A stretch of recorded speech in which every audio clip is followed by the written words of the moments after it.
Hello, welcome to episode 8 of Married with a Mission with me, Lauri Espinosa, and Joel.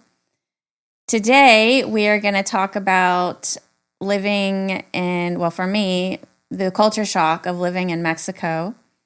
And we're going to continue on talking about a job. I ended up getting a job speaking English, teaching English. Yeah.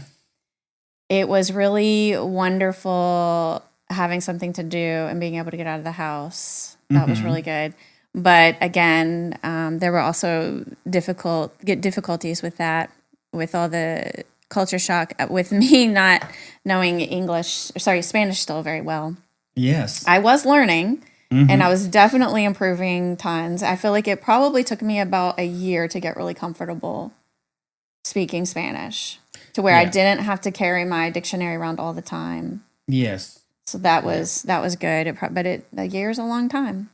Mm-hmm. So we're gonna pick up this time with Joel and food. So I started making different foods. What are some of the foods that really stood out to you that I made that were different? I think that, well, not different, but for you it was easy to fix spaghetti and meatballs, or that was easy. But I knew that food.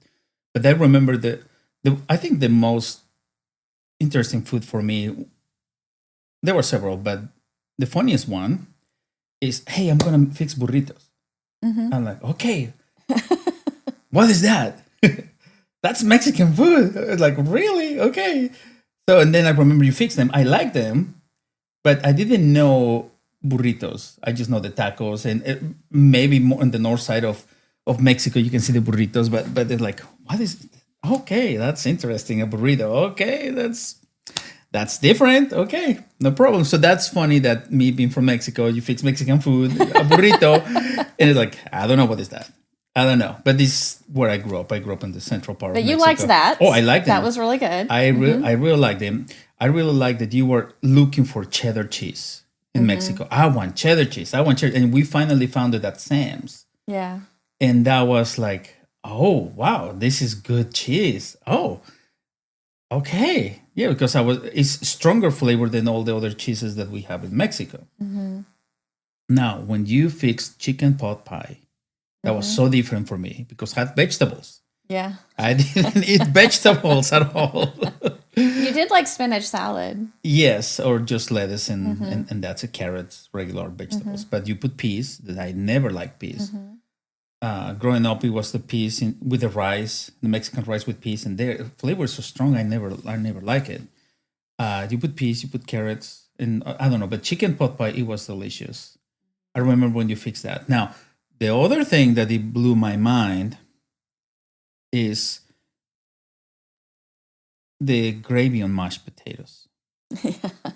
I was Before like, you wouldn't eat mashed potatoes. Your mom would make them. Make them, like, and no, I put ketchup to try to make a better mask the flavor. Thank you. But I remember I was like, what is this? And I remember, I believe it was again at Sam's that you found the powder to fix gravy. And I was like, whoa, this is delicious. Now I want that brown gravy with now mashed I'm potatoes. like, I really don't eat brown gravy at all. That's disgusting. So bad for you. Yeah. But I remember I make such a big deal that we have a church party and they ask you to fix the gravy for the whole church. And my mom fixed the mashed potatoes. Yeah. Because my mom forgot about that. Yeah, my mom had a different way to fix the mashed potatoes than you. You learn it. So you always bring something and my mom brings something and we were trying to figure things out. But yeah, we fixed, I don't know, you fixed a big pot of gravy and everybody at the church is like, what is this? Wow! It was amazing. So you definitely, changed my life in so many ways, but in food, you changed that. What is BLTs? Oh, yes. BLTs. It's like, oh, I'm going to do that for breakfast. What is that? Spread, lettuce, tomato, bacon. Yeah? And mayo. And mayo. The mayo was the one, that was what tripped you up even more than the rest of the stuff. Yes. The rest of the stuff was like weird. Like, why are we putting all this together on a sandwich? But then when you go and add mayo, you did not like mayo. So you didn't. No. I think you said I could put a little bit. Just a little bit. I don't like just so thick. basically, it was nothing. It looks like you painted a little bit of white and that's it. Barely. And then you would put. I put that Valentina, the spicy sauce. And that made you happy. And that made me really happy. Like, man, this is so good. We fixed our own sandwiches. That was so nice. What other food that you fixed? Those are the most foods that I remember. No, the other thing, I just want to say something else. Do you remember how we got our couch at Sam's? There was a beautiful couch at Sam's, which I actually have a picture. I saw it in one of the photo albums. And it was yellow with flowers, different colored flowers, a variety of colors of flowers on it. And it was so pretty. And I remember walking by it saying, I wish we could have this couch. We did not have a couch at the time. We didn't, and we didn't have the money to buy a couch like that. And what did you say? Let's pray about it. Okay, let's pray. Sure. And so we were at Sam's and we put our hands on the couch and pray for the couch. We did. Then the next time we went back to Sam's was probably a month later or 2 weeks later. We noticed that the price went down a little bit. And we're like, yes. What? The price went down. Ooh. And you said, let's pray for it again. Yes. Okay, so we prayed again. The next time we went back, the price went down. The next time we went back, the price went down. Finally, it got to a price where we could afford it. Yes. And we said, we can get this couch. And I remember it was so amazing. It was so good. We were so happy. Let's buy the couch. Yes, we want it. Yeah, because we went, helping my mom for the business. We went every week at Sam's to buy things. Yes. And we were. So it was every week. Okay. Every week we were going and looking at the couch and we were praying for the couch. And like, okay, God help us to get the couch. Okay. Now, the other thing that I remember about this couch, after we got our couch and we were sitting in our rental house, I remember you grabbed my hand, you looked at me really seriously, and you told me, I don't want for us to even think or talk about divorce. That's stuck into my head. It's like, that word is going to disappear in our dictionary. I remember you told me that. Yeah. Whatever problem we have, we are going to work this out. Yeah. We're going to fight. We are going to work together. We're going to be honest. We're going to try to work everything because that is not acceptable in this house. I still remember. So that was really, it really impacted me that you want that. It was so important for you. Really, really important. It's like, okay, never talk about it, and we're going to solve the problems. Whatever problems we have, we're going to solve them. Yeah. There is no problem too big that God can help us work it out. Yeah, and we keep working out the problems. Keep doing it, and God helps us. And I don't know how anybody can do it without God. But if it's hard, like if it's hard with God, like imagine without. Yeah, exactly. But that's the part that I remember. That's a good memory. So we're gonna move on. Next, I got a job. So I needed to get permission to work. I needed to get and we were looking for work for you. Yes. So we went out, started looking for work, but also we started the process of getting my paperwork so I can work. And again, it was very complicated, just like it had been for me to get the permission to live there. Yes. My mom had to go back again. She had to get more paperwork back in the U.S. Because get things translated. That was for your degree. Your degree from college. They had, yes, in order for me to teach, I had to have a college degree. And I was like, wow, I'm glad I got my college degree. Yes. So it's a good job to teach. Yeah, Teaching is. And I remember the second part is for you to have a job offer. I remember right, we need to have with a letter to the government. Yes, I have a job offer that they want to hire me. Oh, I don't remember that. Maybe. We did go to one school and they said, oh yeah, we want to hire you, but we want you to start working right now. And we said, we're supposed to have the paperwork. I'm not allowed to work right now. And they said, don't worry, we won't tell anybody. We pay cash. We pay you cash. We'll just give you cash. Don't worry. And I was like, that doesn't feel right. Now, I remember because they could have chosen not to pay us. So I was like, oh, let's go over there. Maybe they need it. And remember, they want to hire you. Like, we need somebody right now. You need to start tomorrow or today. Yeah. But we didn't feel that confident. It's like, no, we want to do the right thing. So then we just decided not to go back there and talk to them anymore. And we went to another school, and they were very formal. They wanted to do things right. So they helped us do their part, I guess. And I ended up getting a job there in August of 2001. So, but we worked in your parents' restaurant. I don't know, maybe I wasn't allowed to work there until I got... Oh, that was a family business. So family business. I was like, oh. But I was helping your mom, and she gave me some money to help me. Right? Yes. Yeah.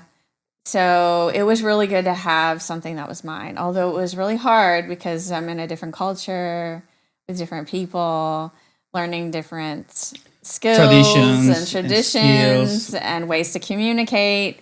My English was definitely better at that point. No, Spanish. My Spanish. I taught children, I think 5th grade. I think it was 5th grade or 6th grade. 5th or 6th grade. Yeah, something like that, yeah. They were kids from that city, and they were not loving me because I was told I could only speak English to the kids and not Spanish. So they can... Because that was the way they wanted them to learn. But I do really feel like it would have been helpful if I could have spoken some Spanish to them. Coming in at least, speaking, hi, how was your day? How are you doing this week? But I wasn't even allowed to do that. You didn't have that connection. Well, I wasn't allowed to do it. Yeah. So that connection was missing. I was told you were only allowed to speak English to them. So that was really tough and really difficult for me. And it hurt the connection. There wasn't really connection with me and the students because some of them didn't really know English. Some of them really struggled and they couldn't understand me. Yeah. So, and then there were some kids in there who were great at English. They spoke English almost as well as I did because they had been taking English classes for years. It was interesting. It was a really good experience. And I was really glad to have something. Let's see. Was I gonna go with that? And we ended up getting, said we got the paperwork and everything for me to start.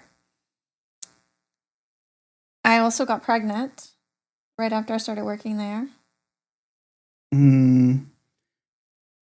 Yeah, a few months after you started. Or a working. month after I started. Yeah, a month or two. Yeah. I got pregnant because we had decided 9 months in our marriage, after we had been married 9 months, we decided, I think we want to try to have children. I really wanted a kid. A part of it was just me being lonely, and I wanted someone else in my life. But also part of it, I think, is just being a woman and feeling like I want to have a baby. My body can make babies. I want to have a baby. Yes. It was, and I wanted a family. I really wanted a family. Too. Really wanted a family, just for our family to grow. Yeah. That was really, really on my heart. And I got pregnant and started throwing up. It was not good. It was not good. I remember that morning. It was not good because that morning, you're talking about the morning that I got pregnant. Yeah. Yes, yeah. I wasn't even going to go there yet. Let's talk about this next time because I'm wanting to go there because it's right around that time that I started working, or a couple months after.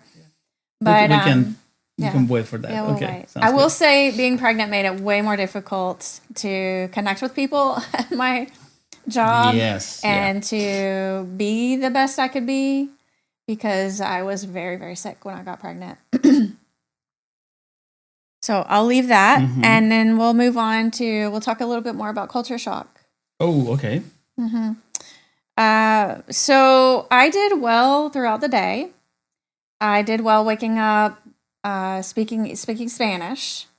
When we would go visit your parents, we'd go to church. Well, everywhere was Spanish.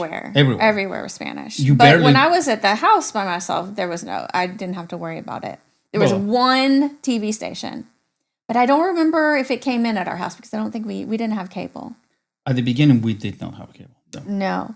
But your parents had it at their house. So I would go after a while, we realized actually, before I got a job, we realized it would actually be better for me just to stay with your parents during the day. So most days, but once I got the house all straightened up and everything, and You're like, what I'm going to do. I think, was that before I got the dog? It was probably before I got the dog and before I started aerobics. I would go to your parents' house. So right around 5 or 6 o'clock, I was done. I couldn't do any more after that. Yeah. I realized that just trying to speak Spanish and watch Spanish programs on TV and being a part of the culture and everything, by 5 or 6 o'clock, I could not do anymore. You were drained. It just pushed me way, it was pushing me overboard. So I would go upstairs and either sit by myself or I would turn on the TV. There was one station that was in English. Yeah. Just that.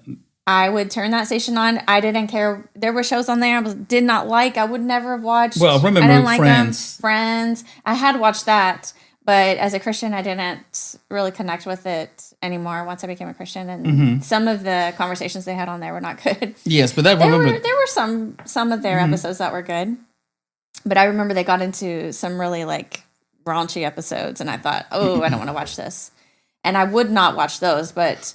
When I started watching English TV, it was really, really helpful. I just needed to hear English. I just needed to hear people speaking English and have a break from all the Spanish. Yeah. First I was telling you, like, are you okay? What is going on? I didn't know what was going on with you. Yes. You were like, are you coming down to eat supper? Nope. Are you going to, we're all going to do this together? Nope. Nope. I'm done. I cannot. I absolutely cannot. I would love to, but I cannot. Yeah. Yeah, remember that.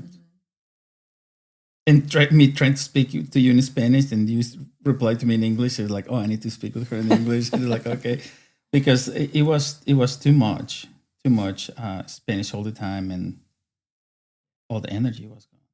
Yeah. So, what did you? Let's see. Did you understand what I was experiencing? Like, did you have any understanding of it? No, you were telling me.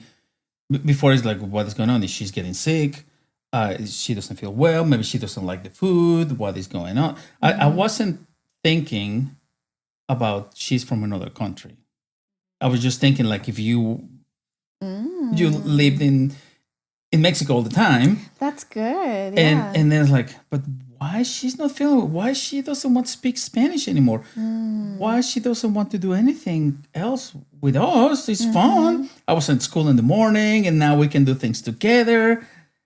And you told me I cannot speak Spanish anymore. That's it. And it's like, and I got it later, but at the beginning I didn't know what it was going on with you, because we were learning together.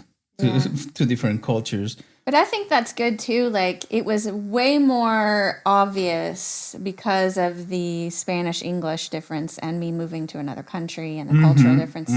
But I think even in marriages, even within the same culture, they have that experience.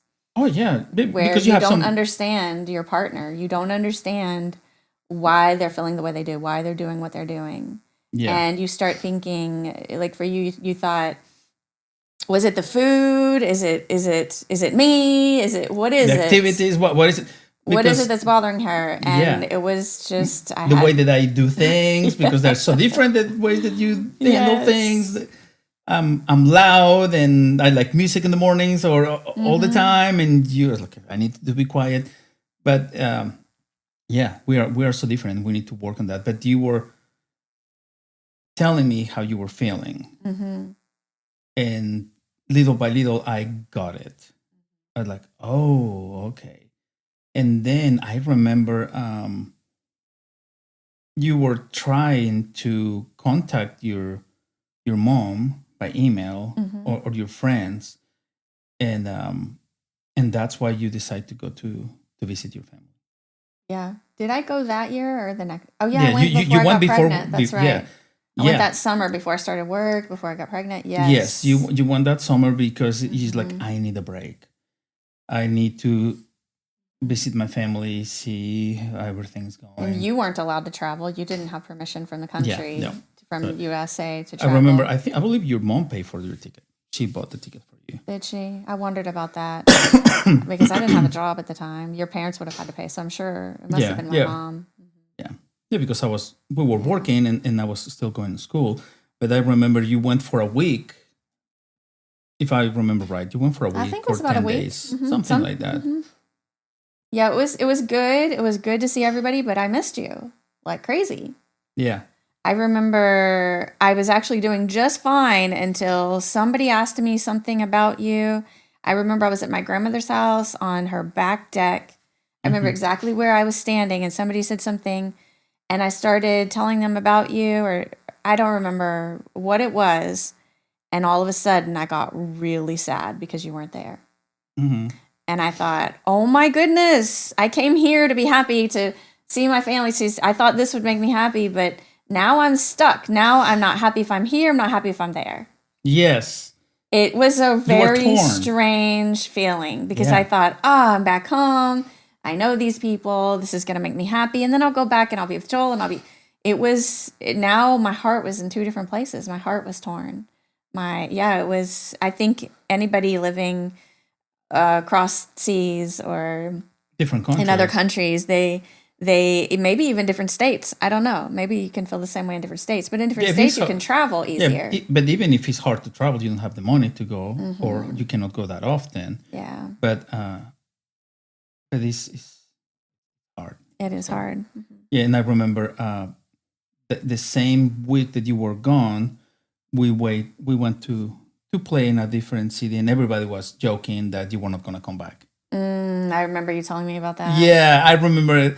I was like, man, I know they were joking, but it was hurting still because I want you to come back because they put the doubt on my head. It's like, maybe she's not going to come back and you're done. And that's it. I was like, oh, great, man. And I could not wait for you to come back. Like, no, I definitely wanted to come back. And what happened at the airport? Do you remember when you came back? I don't remember. So I went to McDonald's to grab a hamburger and a drink. Oh my goodness, now I remember. Yes. Oh my goodness. Good. So good. You were standing right in front of me about 5 to 6 yards away. Yeah. And I came out. I had all my luggage on one of those little carts. And I couldn't. And I thought, as soon as I walked out, I thought, I saw you. There he is. I see him. And you were drinking your drink and looking up at the monitors, waiting for me to arrive. Yeah. And you never once looked in front of you. Yeah, I was looking for you. Okay, is she here? Is not here? I was drinking. And I don't know how long I stood there. It felt like forever. Yes. And I just stood there and I was like, hey, and I was waving and jumping and nothing. And this keeps going on and this keeps going on. Yeah. And I'm like, what do I do? I don't know what to do now at this point. I'm like just standing there stuck. He's got to look at me and I want to leave my luggage here. And I believe you brought more stuff because you couldn't bring everything. Yes. So you brought an extra luggage with you. Yes. Yeah. And so I'm just standing there. I'm just like, I don't know what to do. Well, finally, someone standing next to you noticed.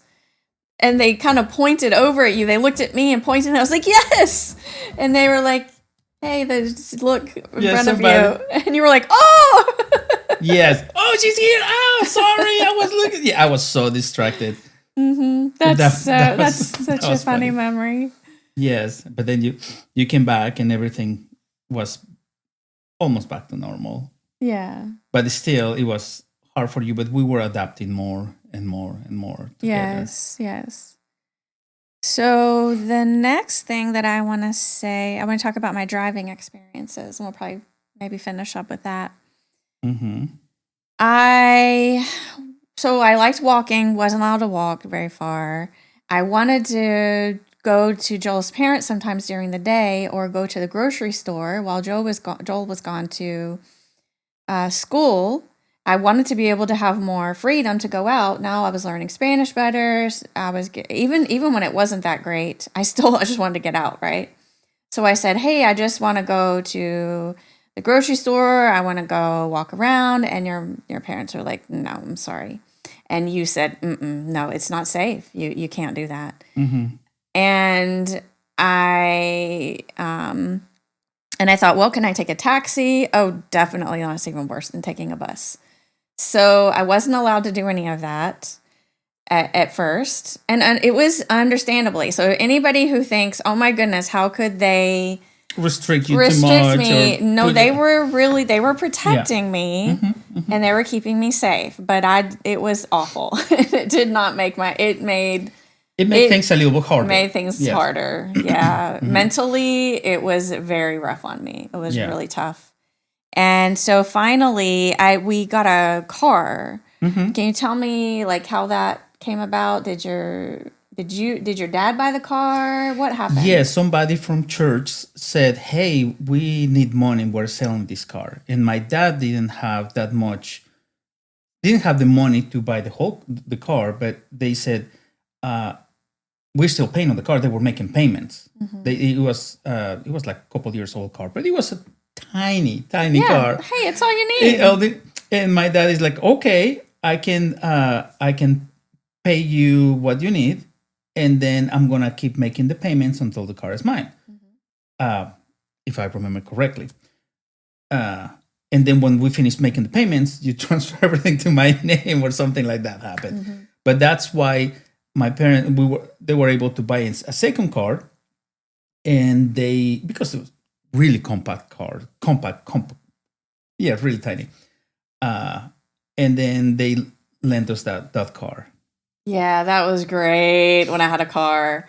It was a shift stick, and it's like, I could move around. Also for work, I needed it for work.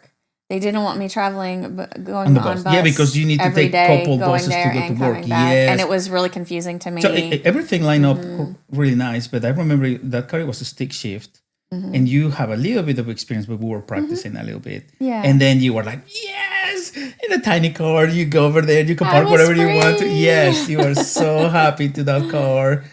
It was great. Yes, it was great. I do remember being out one day. I was on my way to work. I was almost at work. And I stopped at a stoplight, and the boy behind me bumped into me and hit the car. And I thought, oh no, now how do you handle this in Mexico? So I get out, I walk around, I look at the back of the car, and I'm like, everything looks fine. I look at his car, and it looks fine. Doesn't look like a big deal, but he's still sitting in the car, like he didn't get out. But in the US, you have way different ways to handle things. You get out, you look around, you make sure everything's okay. You call the police to get a report if you need to, and all that. You call the insurance if you need to. And yes. I was just doing what I did back in the US. So I looked at everything. I looked at him in the car, and I thought, he's not getting out. So I walked over to his window, and I said, hey, what happened? Are you okay? And he said, oh, yeah, I've just got my puppy here. He's like holding a puppy. He had just gotten a puppy, and he was enthralled with it and trying to fool with the dog and drive at the same time. And my Irish came out of me. Irish, yes. My Irish mom came out of me. Yeah. And I scolded him. I said, what are you doing with a dog in the car? And you need to focus on your driving, put the dog in the back in a box. I mean, I was firm and I was very firm and harsh with him. I kind of feel bad about it now a little bit. He did bump into my car, so he needed a little bit of reprimanding. It's not safe. But I thought that. I remember I was so mad when I got in the car. I was like, okay, I got to calm down. I got to go to work now with a bunch of kids. They don't listen to me. Yeah. Okay, just breathe. Yeah, but I remember you were so comfortable when we went to Mexico City. Like, hey, do you want to drive? You're like, no, this is way too crazy. Mexico City, so complicated. So many cars, so complicated. But I also remember another experience, like later years later, whenever I was driving in Mexico. And a car next to me was in a lane that was merging into my lane. Mm-hmm. And they were very determined to get in front of me. And there was so much traffic. And sometimes I'll let people in front of me and sometimes I won't. And I wasn't going to let them in front of me. And he was looking at me like so evil because our cars were very close together. And he was looking at me so evil. He actually bumped into my car. So he can. He was like, he was determined he was going to get in front of me.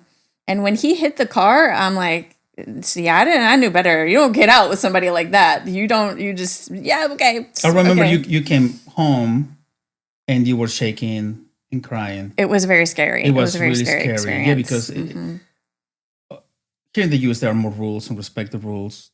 I could have gotten his license plate. I could have made a call to the police. There's nothing I could have done there.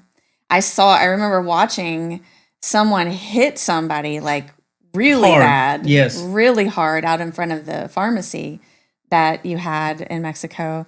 Later, Joel and I moved back to Mexico. We moved to the US and then we moved back. We've been back and forth a few times. So. Yes. But I remember standing outside that pharmacy and this car just ran right into another car, and they backed up and zoomed off. Yeah. And I remember how traumatic that was and frightening that was for me, because I was standing right there on the sidewalk when that happened. And I remember asking you, what happened? What's going on? And you said, yeah, that happens. It happens. Yeah, because they don't have insurance. They don't want to pay. They just want to run away. It's so many. So I just felt so bad for the people who got hit because they were left to take care of that. There's nothing they could do. It was really sad. Yeah. And that's different cultures. It is so different in Mexico. Like, you don't leave your toys outside. Like, you can see bicycles for kids in the front lawn over here. And like, when I was walking here, I was like, that is wrong. Somebody's just going to grab it, steal it.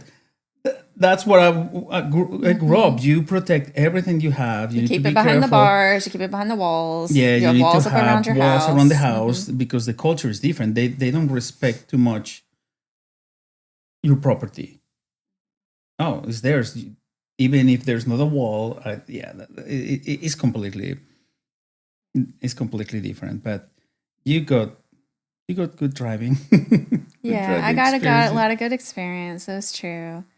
Yeah, I think we can. Yeah, that was good. I think we can finish here. And all right, thanks again for listening and or watching.